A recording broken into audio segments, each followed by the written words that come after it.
사도행전 21장 37절에서 22장 21절 하나님의 말씀을 들으십시오. 바울을 데리고 영내로 들어가려고 할 그때에 바울이 천부장에게 이르되 내가 당신에게 말할 수 있느냐? 이르되 내가 헬라 말을 아느냐? 그러면 내가 이전에 소유를 일으켜 자객 4,000명을 거느리고 광야로 가던 애굽인이 아니냐? 바울이 이르되 나는 유대인이라 소읍이 아닌 길리기아 다소시의 시민이니 청컨대 백성에게 말하기를 허락하라 하니 천부장이 허락하거늘 바울이 층대 위에 서서 백성에게 손짓하여 매우 조용히 한 후에 히브리 말로 말하니라. 부형들아, 내가 지금 여러분 앞에서 변명하는 말을 들으라. 그들이 그가 히브리 말로 말함을 듣고 더욱 조용한지라. 이어 이르되 나는 유대인으로 길리기아 다소에서 났고 이 성에서 자라 가말리엘의 문화에서 우리 조상들의 율법에 엄한 교훈을 받았고 오늘 너희 모든 사람처럼 하나님께 대하여 열심히 있는 자라. 내가 이 돌을 박해하여 사람을 죽이기까지 하고 남녀를 결박하여 옥에 넘겨놓으니 이에 대제사장과 모든 장로들이 내 증인이라.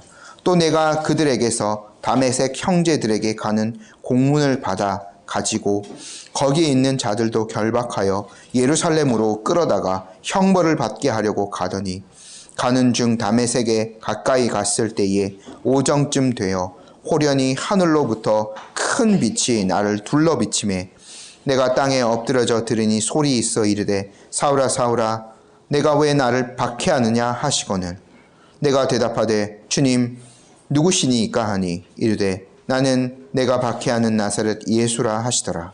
나와 함께 있는 사람들이 빛은 보면서도 나에게 말씀하시는 이 소리는 듣지 못하더라. 내가 이르되 주님 무엇을 하리이까?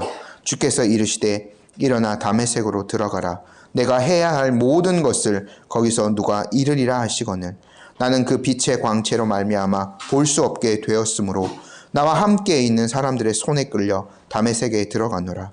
율법에 따라 경건한 사람으로 거기 사는 모든 유대인들에게 칭찬을 듣는 아나니아라 하는 이가 내게 와 곁에 서서 말하되 형제 사울아 다시 보라 하거늘 즉시 그를 쳐다보아노라. 그가 또 이르되 우리 조상들의 하나님이 너를 택하여 너로 하여금 자기 뜻을 알게 하시며 그 의인을 보게 하시고 그 입에서 나오는 음성을 듣게 하셨으니 내가 그를 위하여 모든 사람 앞에서 내가 보고 들은 것에 증인이 되리라. 이제는 왜 주저하느냐? 일어나 주의 이름을 불러 세례를 받고 너의 죄를 씻으라 하더라. 그 후에 내가 예루살렘으로 돌아와서 성전에서 기도할 때에 황홀한 중에 봄에 주께서 내게 말씀하시되 속히 예루살렘에서 나가라. 그들은 내가 내게 대하여 증언하는 말을 듣지 아니하리라 하시거늘 내가 말하기를 주님 내가 주를 믿는 사람들을 가두고 또 각 회당에서 때리고 또 주의 증인 스데반이 피를 흘릴 때에 내가 곁에 서서 찬성하고 그 죽이는 사람들의 옷을 지킨 줄 그들도 아나이다. 나더러 또 이르시되 떠나가라. 내가 너를 멀리 이방인에게로 보내리라 하셨느니라. 아멘. 저희가 바울의 예루살렘 입성 후에 있었던 일들을 계속해서 살펴보게 되는데요. 바울은 자신에게 대하여 굉장히 좋지 않은 예언이 많이 있었음에도 불구하고 예루살렘에 입성하였죠. 예루살렘에 가자마자 교회에 선교 보고를 했습니다. 지도자들에게 문안을 또 드렸죠. 예루살렘 교회의 지도자들은 그들의 그 선교 보고로 말미암아 하나님께 영광을 올려드렸습니다. 그러나 바울이 예루살렘에 온 것으로 말미암아 여러 사람이 소동하였습니다. 특별히 그때까지 율법을 지키고 있던 유대교 배경 신자들에게 바울이 오해를 받고 있었던 것이 있죠. 바울이 유대인에게까지, 이방인이 아니라 유대인에게까지 할례를 받지 말라, 율법을 지키지 말라, 이런 것들을 강요하고 있다는 헛된 소문이었습니다.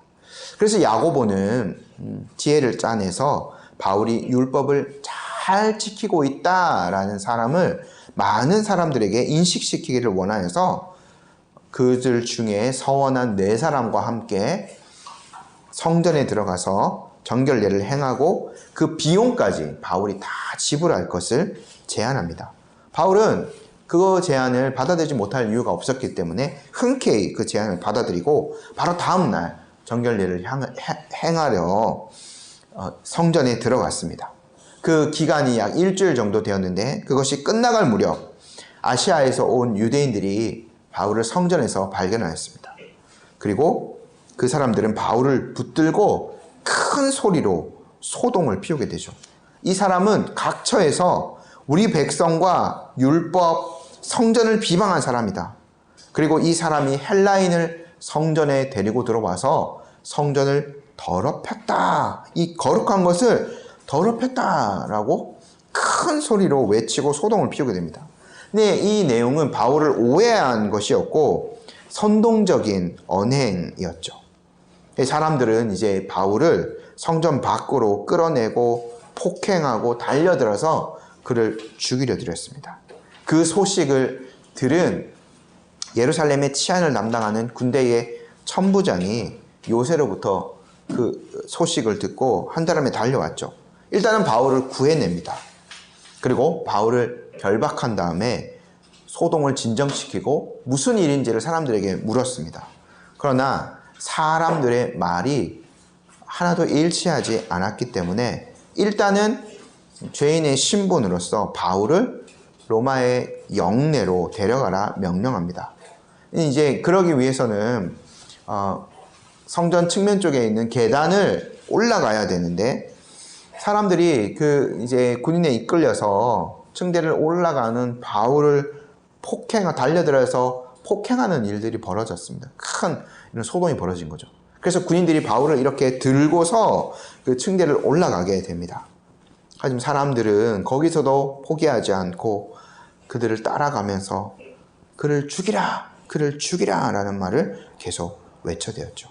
그렇게 바울이 이제 그 로마의 영내로 연행되고 이제 그의 앞에 당도하였을 때 바울이 그 천부장에게 먼저 말을 건넵니다. 37절 말씀, 21장 37절 말씀 저희 함께 한번 읽어볼게요. 바울을 데리고 영내로 들어가려 할 때에 바울이 천부장에게 이르되 내가 당신에게 말할 수 있느냐? 이르되 내가 헬라 말을 아느냐? 이때요 저희가 바울의 심정을 생각해 보면 정신이 아마 하나도 없었을 겁니다. 정결례를 마치고 이제 어느 정도 다 되었다라고 생각하고 있을 그때쯤에 이제 에베소에서 온 아시아에서 온 그 유대인들이 바울을 향해서 달려들고 소문을 내고 거짓 모함을 하고 바울이 성전 밖으로 내쳐지고 폭행도 당하고 정신이 하나도 없었을 겁니다. 이제 죄인의 신분이 되어서 쇠사슬에 매어서 로마 군인에게 이끌려서 계단을 올라가서 이제 로마의 영내로 진입하기 직전이에요. 바울의 몸이요 아마 만신창이었을 겁니다. 여러 사람들이 바울을 건드리고 때려서 폭행으로 아마 바울이 몸이 성치 않았고 정신이 하나도 없었을 거예요. 하지만 바울은 정신을 차리고 자기가 해야 할 일을 했기 때문에 먼저 천부장에게 말을 꺼내죠. 내가 당신에게 한 말씀 드려도 되겠습니까? 라는 말을 합니다. 이제 어떻게 보면 바울이 예루살렘에서 사람들에게 공식적으로 복음을 전할 수 있는 마지막 기회, 사람들의 오해를 풀어주고 자신이 믿고 있는 예수님에 대해서 공적으로 증언할 수 있는 마지막 기회였기 때문에 바울은 그것을 어떻게든 이 기회를 살리고 싶었던 거죠. 근데요, 바울이 이 천부장에게 말할 때 굉장히 유창한 헬라어로 천부장에게 당신에게 한 말씀 드려도 되겠습니까? 라는 말을 해요. 이 헬라어 한마디 때문에 천부장이 놀라죠. 왜냐하면 이 당시에도 그 헬라어, 그리스어를 쓸 수 있는 사람은 매우 학식 있는 사람들이었거든요. 굉장히 고등교육을 배운 사람만 그리스 말을 유창하게 할 수 있었어요. 그러니까 오늘 치면 저희가 그 굉장히 탁월한 그 어떤 영어로서 말을 이제 한 거라고 볼 수도 있겠죠. 아마 그런 그 바울을 보고는 천부장이 바울을 달리 보았을 것입니다. 이 사람이 보통 사람은 아니구나 라는 것을 그 유창한 헬라어 한마디로 알 수 있었던 거죠. 그렇기 때문에 천부장이 이어서 말합니다. 38절 말씀 저희 한번 읽어볼게요. 그러면 내가 이전에 소요를 일으켜 자객 4,000명을 거느리고 광야로 가던 애굽인이 아니냐. 천부장은요, 지금 자신이 데리고 가고 있는 바울을 다른 사람으로 일단 착각을 하였던 모양입니다.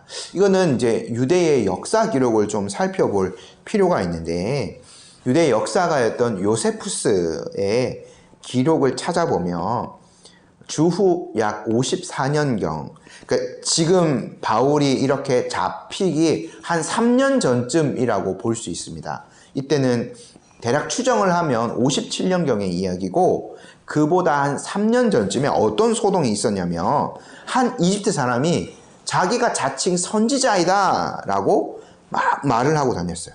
그래서 자기를 추종하는 열광적인 세력을 모았던 겁니다. 그리고는 그 사람들을 데리고 감람산으로 올라가서 우리가 예루살렘 성벽을 무너뜨리자, 그리고 그 안에 있는 로마 사람들을 몰아내자 라고 선동하였다고 합니다. 이게 이제 한 4,000명 정도 되었던 모양이에요. 그러니까 이제 로마에서 가만히 있을 수 없겠죠. 로마에 대항하는 세력이 예루살렘에서 일어났기 때문에 군인들을 보내어서 그 사람들을 다 제압합니다. 일부를 체포하고 죽이기도 하고요. 근데 이 선동하였던 이집트인은 광야로 도망하였다라고 기록이 되어져 있습니다. 3년 뒤에 지금 이 일이 있었던 시점에서 그 사람이 잡히지 않은 거예요. 도망자 신분으로 그대로 있는 거죠. 이 사건이 벨릭스가 유대 총독으로 있을 때에 일어난 일이라고 하는데, 그러니까 천부장은 처음에 바울을 보았을 때 광야로 도망하였던 그 이집트 사람이 드디어 잡혔구나 이런 걸로 착각을 하였던 거죠. 근데 바울이 유창하게 헬라 말을 구사하고 자신이 누구인지를 밝히자 그 오해는 금방 풀어지고 말았습니다. 저희 39절 40절 말씀 함께 읽어볼게요. 바울이 이르되 나는 유대인이라 소읍이 아닌 길리기아 다소시의 시민이니 청컨대 백성에게 말하기를 허락하라 하니, 천부장이 허락하거늘 바울이 층대 위에 서서 백성에게 손짓하여 매우 조용히 한 후에 히브리 말로 말하니라. 바울은요, 일단 자신이 그 이집트 사람이 아니다, 유대인임을 당당히 밝힙니다. 그리고 난 다음에 자신의 신분을 말하는데, 일단 먼저 자신의 출신지를 말하죠. 이 당대에 바울의 출신지였던 길리기아 다소는 교육적인 평판이 대단히 좋았던 도시라고 합니다. 거기에서 많은 이제 학자들이라든가 고등교육을 할 수 있는 것들이 많았기 때문에, 그러니까 신분상 높은 도시였던 거죠. 그래서 바울이요, 소읍이 아닌 길리기아 다소시의 시민이다라는 얘기를 하는 거예요. 그러니까 이 당시에는 도시들마다, 지역마다 조금 이제 많은 다른 환경들이 있었고, 그것에 따라서 신분이 나뉘기도 했던 모양입니다. 저희가 잘 생각해 보면 예수님 때도 나사렛 예수다, 나사렛에서 선지자가 나오셨다 이런 얘기를 하니까 사람들의 반응이 그 나사렛 그 촌동네에서 무슨 선한 것이 났냐 이런 반응들이 있었던 거죠. 그러니까 이 동네 지역마다 다른 환경들이 있었던 거예요. 바울의 출신지였던 길리기아 다소는 굉장히 신분이 높은 사람들, 귀족들, 뭐 이런 사람들이 많이 살던 도시였던 거죠. 바울이 그것들을 가지고 자신이 어떠한 사람인지를 말하는 겁니다. 그리고 이제 백성에게 연설할 기회를 달라는 것들을 청하죠. 근데 이제 바울이 이렇게, 원래 이게 이제 바울의 자랑거리가 아니에요. 우리가 빌립보서를 봐도 그렇고 바울이 그런 것들에 대해서 다 배설물처럼 여겼다라고 하는데, 지금 매우 중요한 이 순간에는 바울이 발언할 기회를 얻기 위해서 자기가 유대인이라는 것, 그리고 시골 출신이 아니라 소읍 출신이 아니라 길리기아 다소라는 매우 명망이 있는 도시의 시민이었다는 것을 이야기합니다. 그러니까 이제 이 천부장도 바울을 좀 다르게 보고 연설할 기회를 허락하여 주는 거죠. 근데 이제 아마 바울이 계단을 이렇게 올라가고 있었다면 다시 이제 사람들에게 얘기하기 위해서는 뒤를 돌아섰어야 됐을 겁니다. 그 천부장이 허락을 받았기 때문에, 층대 위에 있기 때문에, 저희는 뭐 강단 이런 거 만들지 않았지만 높은 곳에 서면 아래쪽을 내다보면서 연설하기가 굉장히 좋죠. 자연스럽게 연설할 기회가 생긴 겁니다. 근데 바울이 거기에서는 어떤 말을 쓰냐면, 사람들에게 좀 조용히 해 주십시오 라고 한 다음에 40절 말씀을 보면 히브리 말로 연설을 하죠. 이 히브리 말이라는 것은 예수님께서 쓰셨던 그 언어예요. 아람어요.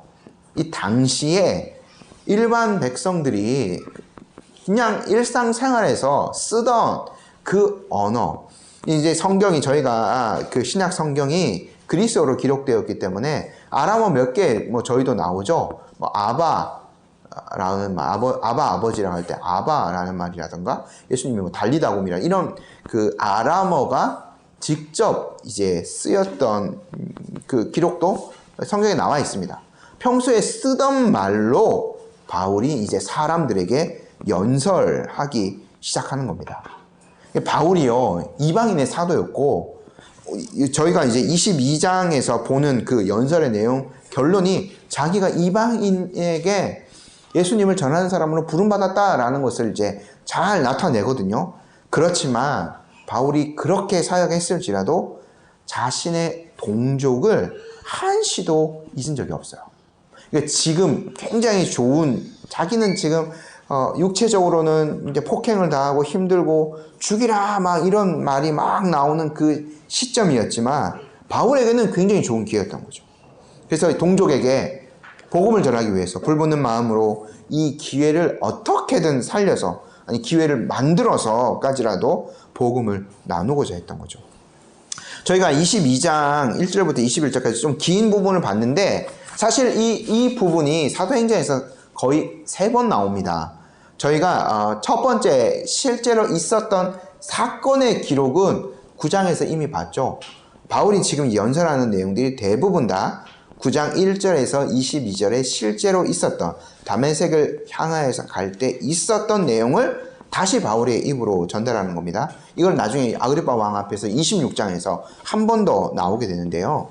근데 이제 바울이 그냥 그거를 단순히 사건의 나열만 한 것이 아니라 여러 의미들을 덧붙여서 사람들에게 자신이 왜 이런 사람이 되었는가, 왜 이렇게 유대인이지만 조금은 다른 행동을 하는 사람이 되었는가를 잘 이제 전달하거든요. 저희가 내용들을 조금씩 좀 빠르게 한번 살펴보도록 할게요. 1, 2절 말씀 저희가 먼저 함께 볼게요. 부형들아, 내가 지금 여러분 앞에서 변명하는 말을 들으라. 그들이 그가 히브리 말로 말함을 듣고 더욱 조용한지라 이어 이르되. 먼저요, 여기에서 사실 첫 번째로 바울의 언어 능력을 언급할 수밖에 없어요. 이것은 바울의 언변 이런 것들을 얘기하는 것이 아니라 때에 맞는 말을 할 수 있는 바울의 능력이라는 거죠. 그러니까 바울이요, 천부장과의 대화를 할 때는 아주 유창한 헬라 말을 함으로써 발언할 수 있는 기회를 얻었던 거죠. 일단 바울이 지금 묶여 있어요. 죄수예요. 근데 천부장이 죄수의 말 들어줄 필요 없습니다. 그러나 바울이 굉장히 신분적으로 다르다라는 것들을 분명히 이제 천부장이 그 몇 마디 대화를 통해서도 알 수 있었기 때문에 기회를 주게 된 거죠. 또요, 바울이 돌아서서 유대인에게 이야기할 때는 그들이 평소에 대화하고 가족들과 사용하는 말인 아람어를 사용함으로써 사람의 이목을 끌고 있어요. 그러니까 이거는요, 그냥 단순한 바울이 언어적 재능이 탁월해서 이렇게 기회도 얻고 연설할 수 있었구나 이렇게 이제 생각하는 게 아니라 이거는 바울이요 정말 그 때에 맞는 그 말을 할 수 있는 사람이었던 거죠. 제가 이제 지난 시간에 9장 고린도전서 9장을 잠깐 언급하면서 바울이 이제 율법을 준수하는 것, 그러니까 이제 야고보가 요청하였을 때 흔쾌히 그거를 받아들이고 성전에 가서 결례를 행하지 않습니까? 그러니까 자기가 사실은 구약 율법에 대해서 이제는 자유한 사람이었지만 하지만 또 필요에 따라서는 그 율법을 준수하는 사람으로 살았던 거예요. 바울에게는 그런 유연함이 있었던 거죠. 이게 바울의 사역의 태도였어요. 한마디로 여러 사람에게 여러 모양으로 바울은 다가갔습니다. 왜요? 복음을 전하기 위해서. 이 장면도 마찬가지인 거죠. 로마 사람이었던 이 천부장과 대화할 때는 자신의 언어 능력, 자신의 출신지의 탁월함을 바울이 이야기했어요. 이 자랑거리가 아니라 기회를 어떻게 해서든 살리기 위함이었다. 다른 사람들한테 가서 내가 길리안 다소 사람이고 헬라어를 잘하고 박식이 있는 박학다식한 이거 결코 바울이 한 번도 자랑한 적 없습니다. 그러나 필요에 의해서는 그거를 바울이 사용한 거죠. 그리고 또 이제 뒤돌아서서 이제 계단에서 바울이 연설을 할 때는 유대인들이 평소에 사용하던 그 히브리 말 아람어를 사용해서 바울이 연설을 하는 거죠. 바울이요 다양한 사람들과 다양하게 소통하는 방법들을 알고 있었던 거예요.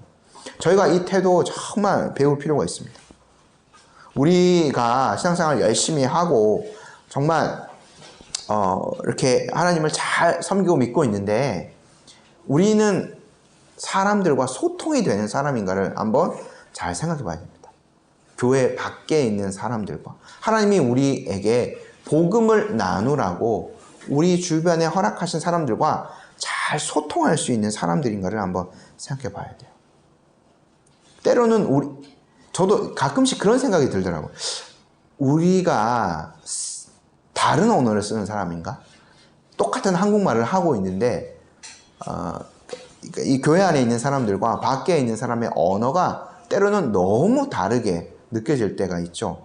우리가 천상의 언어만 사용하고 있는가? 이런 것들 한번 생각해 볼 때가 있습니다. 제가 한 일주일에 한 번 이렇게 가끔씩은 카페에 가서 공부도 하고 이렇게 설교 준비도 하고 그럴 때가 있는데 항상 비슷한 자리에 좀 편안한 소파석에 있는 자리에 비슷한 교회에서 오는 것 같아요. 항상 이렇게 교회 분들이 이렇게 와서 앉으세요. 이제 여러 가지 얘기 나누는 것들을 듣기 싫어도 어쩔 수 없이 이제 귀가 열려져 있으니까 들을 수밖에 없는데 다 신앙적인 얘기 이제 나누고 하는데 때로는 가끔씩은 불편한 마음이 이제 들 때도 있더라고요. 너무 이제 다른 언어들을 사용하는 거죠.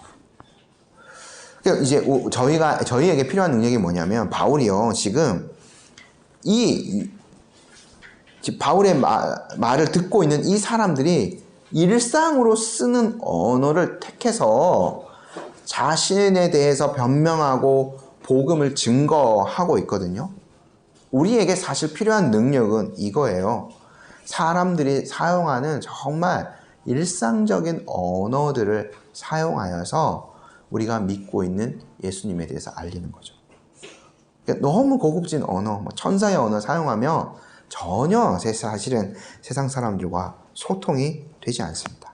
그래서 우리가 우리의 신앙을 일상의 언어로 잘 표현하는 것, 때에 맞게 또 신앙을 잘 전수하는 것, 이것이 얼마나 아름다운 일인지를 함께 알아갔으면 좋겠습니다.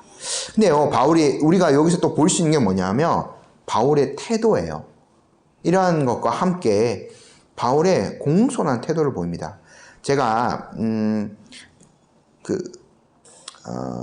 요게요 22장 1절 말씀이 부형들아 내가 지금 여러분 앞에서 변명하는 말을 들으라 라는 말, 저희가 이거랑 거의 비슷한 말을 사도행전에서 이미 한번 봤어요. 언제냐면 7장에서 스데반 집사님이 마지막으로 순교하기 전에 유대인들에게 설교할 때에 어떻게 설교를 시작하냐면 7장 2절 말씀에 스데반이 이르되 부형들이여 들으소서라는 말을 하거든요. 이게 뭐냐면 형제 자매님들 그리고 어르신들 제 말을 좀 들어주십시오라는 매우 공손한 표현이에요. 근데 똑같은 말인데 이제 22장 1절에는 들으라라는 명령형으로 좀 번역을 해서 조금 이제 아쉬운 게 있는데, 그러니까 부탁하는 거예요. 요청하는 거예요. 지금 바울이 어떤 사람에게 설교하고 있나요? 직전까지 자기를 때리고 죽이라고 소리치는 사람들을 향하여서 바울이 지금 연설하고 있거든요. 그런 사람들이었음에도 불구하고 바울은 최대한 예의를 갖추어서 그들을 존중하는 마음을 담아서 연설을 시작해요. 이 태도가 주님이 보여주신 태도이죠. 욕을 욕으로 갚지 않으신, 그리고 말씀드렸던 대로 스데반 집사님이 저들의 죄를 저들에게 돌리지 말라고 한 그 스데반 집사님의 모습인 거죠. 대략 한 25년 정도 지났을 때인데 이제는 완전히 그 스데반 집사님과 바울의 위치가 바뀌어버린 거죠. 그 위치에 이제 바울이 있는 거예요. 어떻게 보면 자신의 옛 과거의 모습을 그대로 가지고 있는 사람들을 향하여서 존중과 사랑의 마음을 담아서 바울이 이제 연설을 시작합니다. 좀 빠르게 보도록 할게요. 연설 서두에서요, 바울이요, 자신이 어떠한 사람인지를 먼저 소개해요. 3절에서 5절 좀 긴데요. 저희 함께 한번 읽어볼게요. 나는 유대인으로 길리기아 다소에서 낳았고 이 성에서 자라 가말리알의 문화에서 우리 조상들의 율법의 엄한 교육을 받았고 오늘 너희 모든 사람처럼 하나님께 열심히 있는 자라. 내가 이 돌을 박해하여 사람을 죽이기까지 하고 남녀를 결박하여 옥에 넘겼노니 이에 대제사장과 모든 장로들이 내 증인이라. 또 내가 그들에게서 다메섹 형제들에게 가는 공문을 받아가지고 거기 있는 자들도 결박하여 예루살렘으로. 바울이 자신의 출신을 밝힙니다. 길리기아 다소 출신인 것을 밝히죠. 근데 바울이 얘기하기를 자기가 나는 거기서 이제 거기 출신이지만 성장기를 보낸 곳은 바로 이 도시 예루살렘이다. 특별히 바울이 누구를 얘기해요? 가말리알 얘기합니다. 그 문화에서 엄격하게 율법으로 내가 교육받았다라는 이야기를 합니다. 그러니까 저희가 5장에서 이미 가말리엘을 봤어요. 어떠한 역할을 하는지. 그 예루살렘에서 공의회가 아니죠. 사람들이 모여서 이제 회의를 할 때에 가말리엘이 굉장히 중요한 역할을 했습니다. 이제 70명이 모여서 회의를 할 때에 가말리엘의 어떤 말을 통하여서 그것들이 이제 정리가 되어지는 것들을 봤거든요. 당대에 가장 존경받는 랍비였고 종교법의 대가였고 유대인의 존경을 한 몸에 받는 자였어요. 이때는 가말리엘의 사후인 것으로 보여지는데 만약 바울이 그대로 그 유대교에 머물러 있었다면 그 존경받는 가말리엘의 위치에 바울이 아마 있었을지도 모르죠. 그 사람들에게 존경 또 사랑을 한꺼번에 받는 그 자리였다. 근데 바울이요, 예수님을 만났기 때문에 그것들을 한 번에 다 버려버렸던 거죠. 그리스도를 아는 지식이 가장 고상하기에 바울은 모든 것들을 버릴 수 있었습니다. 바울이 계속해서 3절, 4절에서 유대교에 자기가 얼마나 열심히 있었는가를 말합니다. 예수를 따르던 사람들을 잡아서 옥에 넘기고 사람을 죽이기까지 했던 자예요. 그리고 다메섹에서 예수님을 믿는 사람들을 잡아들이기 위해서 대제사장에게 공문을 받아서 그곳에 있는 사람들까지 잡아들이려고 했던 사람이죠. 지금 바울이 굉장히, 물론 저희가 9장의 내용을 봐도 그 자체가 드라마틱한 요소가 굉장히 많이 있는데 지금 사람들의 어떤 주목을 잘 끌고 있는 거죠. 과연 저 사람이 어떻게 저런 사람이 되었는가? 아마 사람들이 많이 궁금했을 겁니다. 그 이야기를 이제 끝까지 끌고 가는 것이 되는 거죠. 근데 바울이요, 이제 6절부터 9절까지는 자기가 어떻게 이제 그 도중에 회심하게 되었는지를 상세하게 이야기합니다. 6절, 9절 말씀 저희 함께 한번 읽어볼게요. 가는 중 다메섹에 가까이 갔을 때에 오정쯤 되어 호련히 하늘로부터 큰 빛이 나를 둘러비치매 내가 땅에 엎드려져 들으니 소리 있어 이르되 사울아 사울아 내가 왜 나를 박해하느냐 하시거늘 내가 대답하되 주님 누구시니까 하니 이르시되 나는 내가 박해하는 나사렛 예수라 하시더라.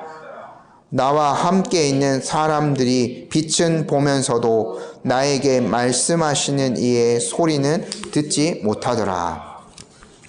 바울의 주장의 지금 핵심이 뭐냐면 6절에서 9절의 핵심이 뭐냐면 내가 유대교를 따르는 거에서 당신들과 같이 유대교를 따르는 거에서 예수를 따르는 도로 개종하게 된 것은 변절이 결코 아닙니다. 하나님의 신적인 개입이 있었기 때문에 제가 이렇게 변화된 겁니다 라는 것들을 이야기하는 거예요. 사실 전적으로 바울의 인생 자체가 하나님의 계획과 주도로 이루어진 것이었고 이 다메섹의 체험도 그러한 하나님의 계획 중에 하나였던 거죠. 바울이요, 아까 가말리알 얘기했는데 유대인 전체 중에서도 가장 구약율법을 잘 아는 사람이었을 거예요. 그런 그가 다메섹으로 가는 중에 하나님의 음성을 듣게 돼요. 바울이요, 그 음성이 어떠한 음성인지를 아마 분명히 알고 있었을 거예요.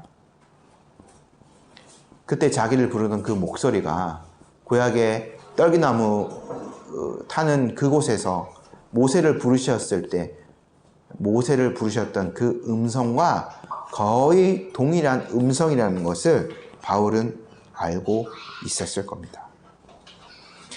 저희가요, 지금 이 장면에서 한번 생각해 볼 게 또 있는데, 사도행전 통해서 바울이 유대인들에게 그 설교를 하는, 회당 들어가서 설교를 하는 장면들, 여러 장면들 나오잖아요.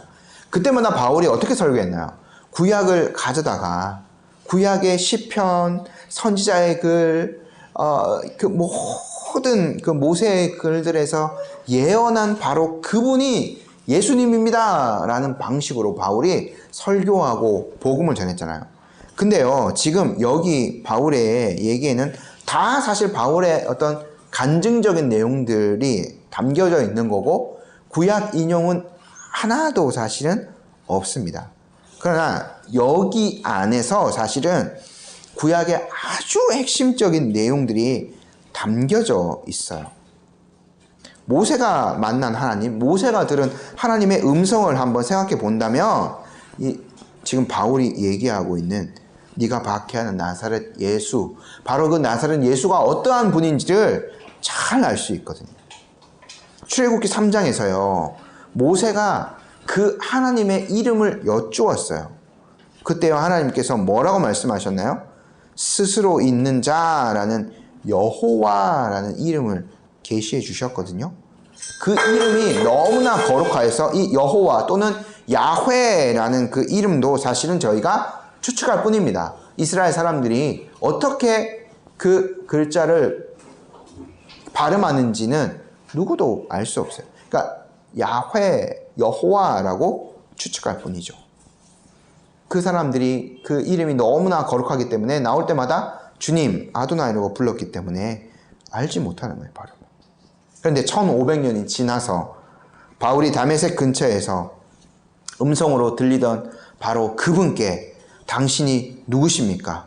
주님의 그 이름을 물었을 때 그분께서 나사렛 예수라는 이름을 말씀해 주셨어요.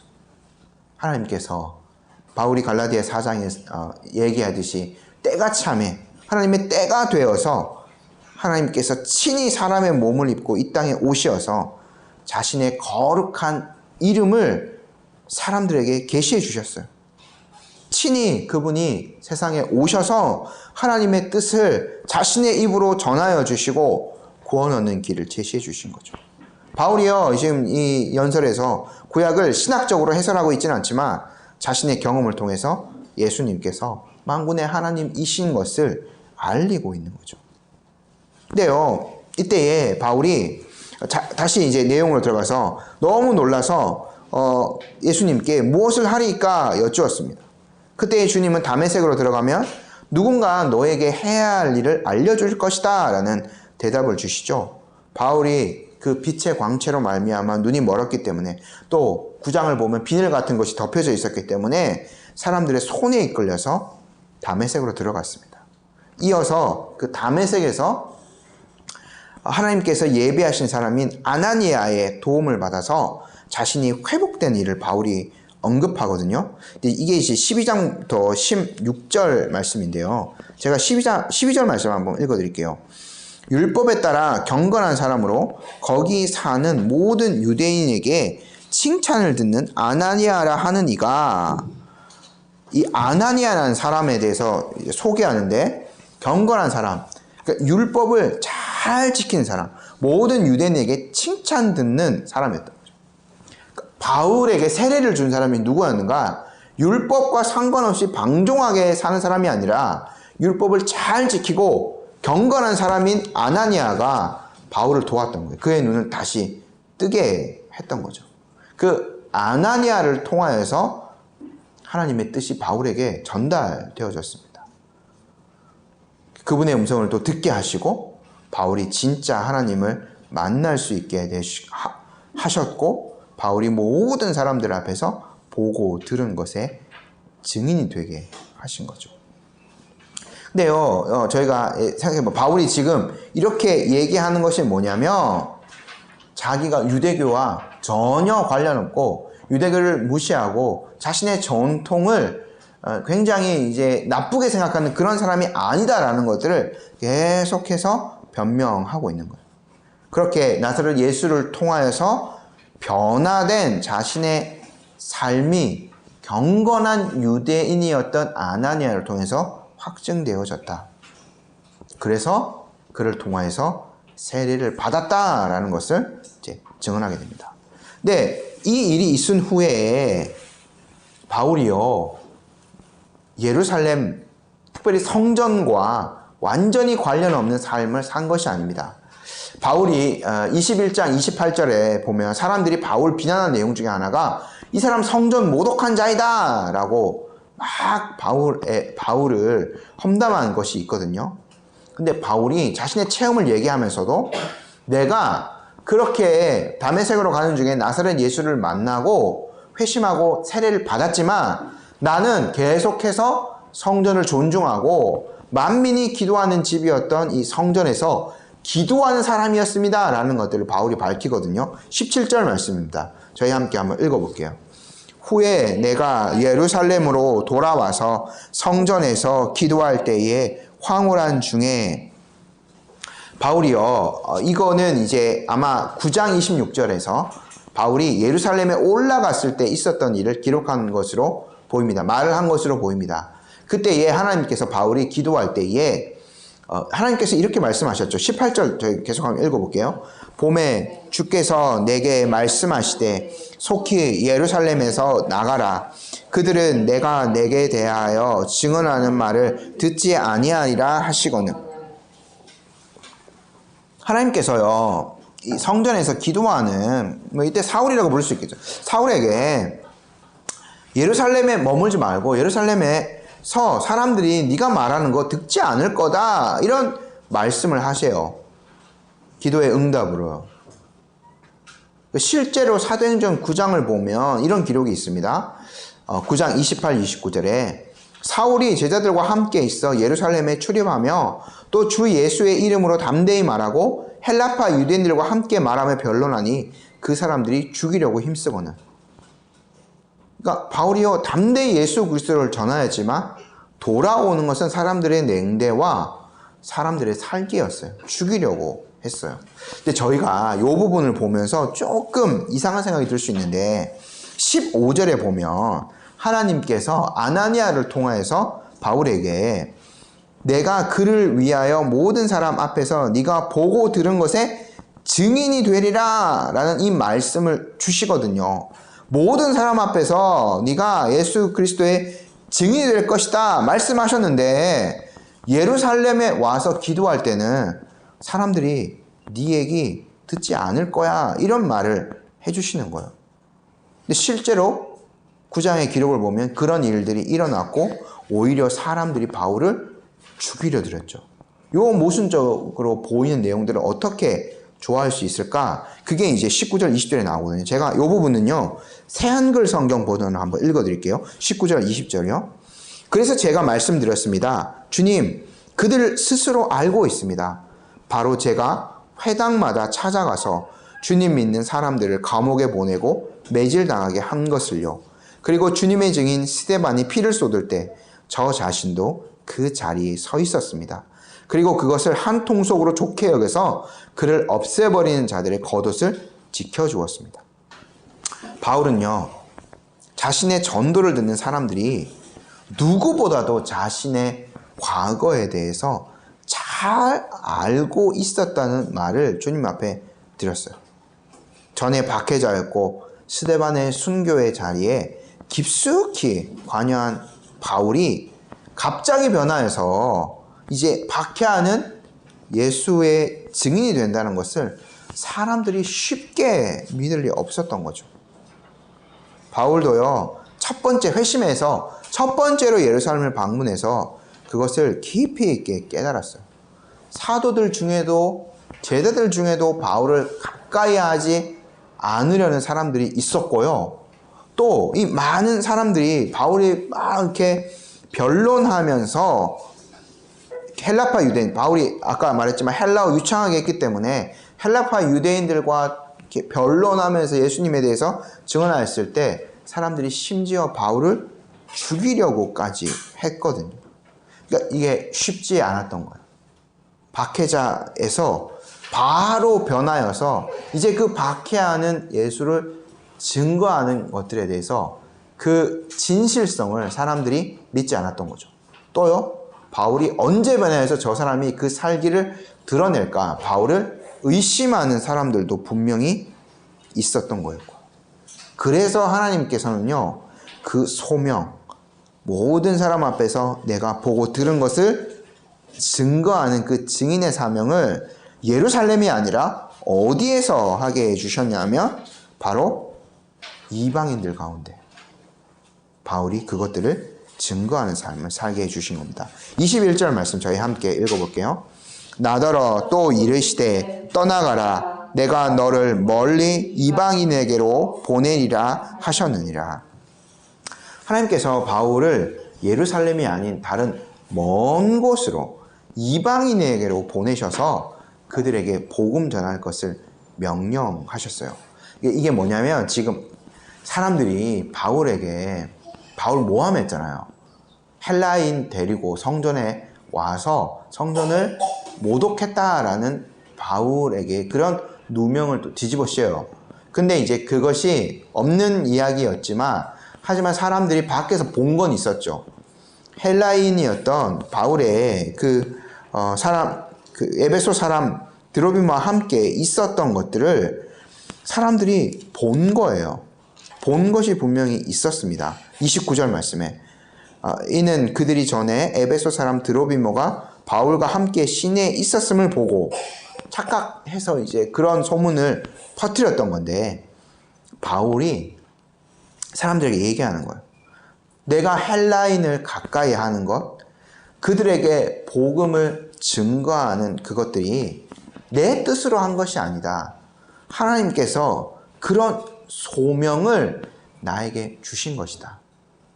그러니까 내 자의대로 내가 이방인을 좋아해서 뭐 이렇게 한 것이 아니라 나도 율법을 존중하는 사람이지만 그러나 그것을 뛰어넘는 하나님의 뜻이 나에게 전달되어졌기에 내가 이방인에게 가서 복음을 전했다.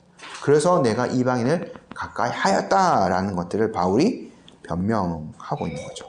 지금 바울의 긴 이 연설을 좀 정리를 하면 이렇습니다. 첫 번째, 바울 자신은 한 번도 유대교를 증오하거나 경멸한 적이 없다라는 겁니다. 바울이 성전에서 기도한 사람이었죠. 성전을 존중하던 자였고 예수님을 만나 회심한 이후에도 만민이 기도하는 집이었던 성전에서 기도를 하였습니다. 그리고요, 바울에게 세례를 베푼 아나니아라는 사람도 율법을 잘 지킨 사람이었고 경건한 유대인이었다는 것을 밝힙니다. 두 번째로 바울이 만난 예수님은 바로 하나님이셨다는 거죠. 유대인들이 믿고 있는 바로 그분이었다는 것을 증언합니다. 바로 그분이 주님이심을 바울이 증언하죠. 모세에게 나타나셨듯이 엄청난 빛으로서 또 음성으로서 바울에게 나타나시고 또요 말씀하시는 분이셨습니다. 구약의 조상들이 하나님께서 모세에게 오셔서 모세에게도 소명을 주시죠. 출애굽할 그 소명을 주셨지 않습니까? 말씀하는 하나님이셨죠. 구약의 조상들이 붙들고 있던 바로 그 하나님이 나사렛 예수시라는 것을 바울이 증거했습니다. 세 번째로 바로 그 하나님께서 바울에게 헬라인과 이방인에게 그 소식을 나눌 것을 명령하셨습니다. 바울의 이 지금 22장 1절에서 21절까지의 연설의 핵심은 요 세 가지로 요약될 수 있겠죠. 이 사람들이 바울의 말을 듣고 나중에 이제 저희가 다음 주에 보겠지만 굉장히 격한 반응을 보입니다. 오히려 더 반대되는 그런 반응을 보이죠. 뭐 당연한 것이라고 볼 수도 있겠습니다. 하지만 바울은요, 그러한 사람들의 반응은 두려워하지 않았습니다. 하나님께서 자기에게 주신 기회를 사용하여서, 아니 오히려 그 천부장에게 요청하여 기회를 만들어서 바울은 자신을 박해하던 사람들에게 복음을 전하였죠. 때를 얻든지 못 얻든지 간에 바울은 하나님의 말씀을 증언하고 복음을 전하였습니다. 우리는요, 사실 뭐 저도 마찬가지이고요, 기회가 주어져도 복음을 잘 나누지 못할 때가 얼마나 많습니까? 항상 저희가 복음을 전할 그런 준비된 사람으로 살아가야 되겠고, 말씀드렸지만 바울처럼 구약 성경을 잘 이렇게 인용해서 우리가 성경 전체를 잘 알아서 사람들과 변증하며 예수님을 전할 수 있는, 그것도 참 좋은 방법 중에 하나고요. 또 바울이 지금은 어떻게 합니까? 자기에게 있었던 일, 자기에게 찾아오신 그 예수님에 대해서 그냥 9장에 있었던 내용을 거의 이제 이들의 언어로 서술해 주는 내용이 이 오늘 봤던 본문에 거의 전부 답니다. 우리도 다 그런 건 있죠.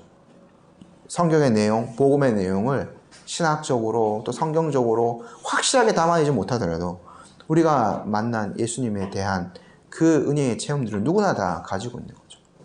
그거를 이제 우리의 말로, 아까 말했듯이 평이한 그런 언어로 잘 담아내서 거창한 뭐 어떤 종교적인 용어 쓸 필요 없이 사람들에게 전할 수 있는 그런 사람으로 살아가면 얼마나 복되겠습니까? 또요, 우리가 바울의 인생을 볼 때 하나님께서 박해자를 들어서 복음 전도자로 사용하시죠. 특별히 이방인을 위한 사도로 사용하십니다. 하나님께서 쓰시지 못할 사람 한 명도 없는 거죠.